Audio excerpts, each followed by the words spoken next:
Welcome, I'm Claire Shaeffer. This collection of trim samples was inspired by the diversity of the trims on Chanel garments.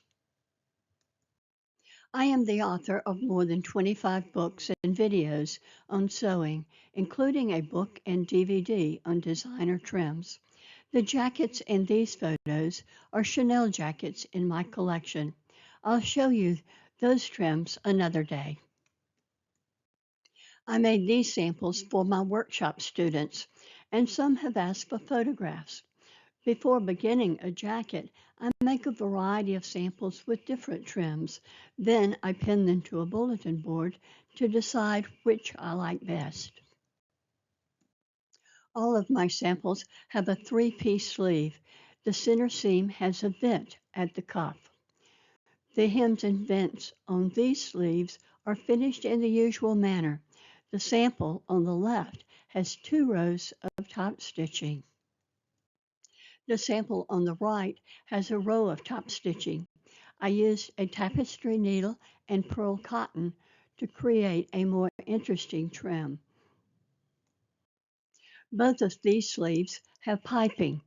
The piping on the left is the wrong side of the fabric, which was wrapped around a large cord. The sleeve on the right has the lining folded over a pre-shrunk string. I use Couture construction for many of the samples. First, cut the lining by the sleeve pattern and do not shorten it. Finish the hem on the sleeve, then sew the piping to the hem with running stitches. Lastly, smooth the lining over the hem and piping seam allowance and finish the lining by hand. Some trims are better for curves and some are better for corners.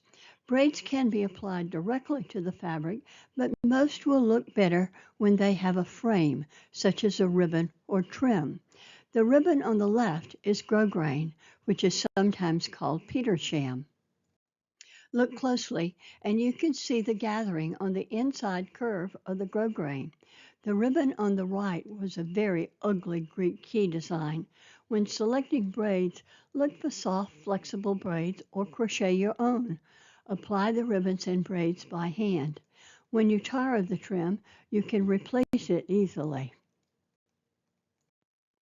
These trims are similar, but the trim on the right has a row of piping on each side of the gimp. The trim looks great, but it's a little stiff. A piping with a soft yarn covered with lining fabric might be better. At first glance, these trims look alike. The sample on the left is a copy of a 1971 Chanel trim. The solid color wool is set into the sleeve with seams. The trim on the right is ribbon applied to the surface. I made a video about these Chanel jackets earlier, and I'll post a link at the end. I've distorted the color so you can see the difference in the trims. The only seam on the left sleeve is at the sleeve center. The ribbon on the right sleeve has folds at the corners. The trim on the left was used on an early Lagerfeld Chanel. The houndstooth can be any size, and you would just vary the number of rows on the trim. On the Lagerfeld suit, the trim extended to the armhole seam, one way to hide the end of the trim. The trim on the right was inspired by a David Dow trim. The trim is not true bias, but it was easy to shape, and the end was simply turned under. David Dow was a suit manufacturer that made excellent Chanel copies in the 1960s. These trims are the wrong side of the fabric. The trim on the left is a facing. The band on the right is sewn in with seams, but it could be an applied band. Both of these trims are yarns from the fabric. The trim on the left is selvage. The trim on the right has a magenta yarn from the fabric sewn on with couching. Then the green fringe was added. To couch, pin the yarn at the hem edge. Then use a matching thread to sew over it every quarter inch. The fringe on the left sleeve was cut on the bias, so the black yarns would be on a diagonal. The trim on the right was inspired by a Chanel jacket in my collection. After the sleeve was hemmed, the holes were made with an awl for the yarn. I used a purchased yarn. The Chanel jacket has a very small tubing. I used short lengths of yarn and fastened the ends on the wrong side. The lining covered the ends. Both sleeves have piping trim cut from the lining fabric. The sleeve on the left has a traditional piping. The piping is hand sewn to the finished hem. On the sleeve on the right, the lining is cut about 1/2 inch longer than usual. After the sleeve hem is finished, the lining is folded back to make the piping. These trims are self-fabric. The trim on the left is a bias strip fringed on the edges. It has a narrow ribbon and rickrack at the center. The trim on the right is a bias strip with lining fabric bindings on the edges. Sewing two bias strips together was challenging. Next time, I would cut the self fabric either on grain or on the cross grain. This insertion is an attractive trim, but it did not ease well, and you can see the gathers. A crocheted trim with an insertion would be a nice choice.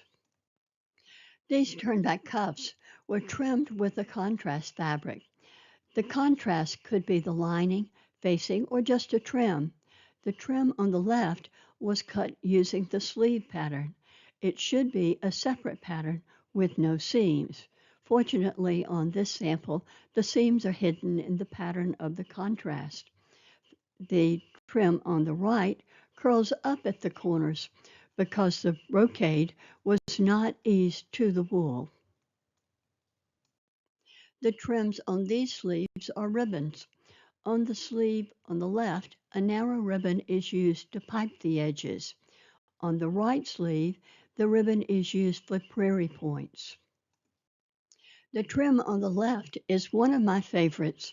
The cuff is a wide bias band. The band is folded in half. Then, when it's sewn on, a fold is made at the corner, and the bias is tapered at the end to hide the raw edges. The trim on the right is a narrow gimp. It is embroidered with a simple white yarn. Beaded trims are particularly nice. They are easy to make on organza strips and easy to replace when you want a different look. Here are 3 ways to finish the ends of a trim. Sew it into a seam, turn it under, or tuck it into the top of the vent. Thank you for joining me today. If you enjoyed this video, please join my channel and leave a comment. I'm Claire Shaeffer. I look forward to seeing you again.